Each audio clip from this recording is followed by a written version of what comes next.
ഇതെന്താ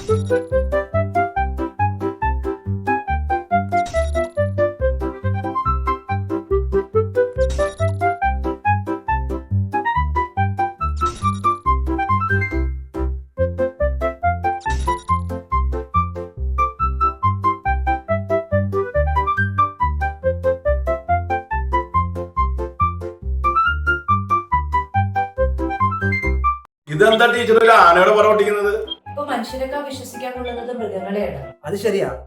ആനയായാലും നായയായാലും മനുഷ്യരെ പോലെയല്ല. മനുഷ്യപ്പറ്റ് എന്ന് പറയുന്നത് മനുഷ്യരെ കുറിച്ചാണ്. എന്നാൽ മനുഷ്യപ്പറ്റില്ലാത്തതോ അതിപ്പോ ചില മനുഷ്യർ കാണുക. ലോകത്തിന് മാതൃകയായി വയനാട്ടിൽ രക്ഷാപ്രവർത്തനങ്ങൾ നടക്കുമ്പോഴാണ് ചില ജന്തുക്കൾ വർഗീയത പറഞ്ഞു വരുന്നത്. ഇവർക്കൊക്കെ പോയി ചത്തൂടെ? അമ്മമാര് മരിച്ച കുട്ടികൾക്ക് മുലപ്പാൽ കൊടുക്കാൻ തയ്യാറായി വന്ന നമ്മുടെ സഹോദരിമാരല്ലേ യഥാർത്ഥ മാലാകമാര്.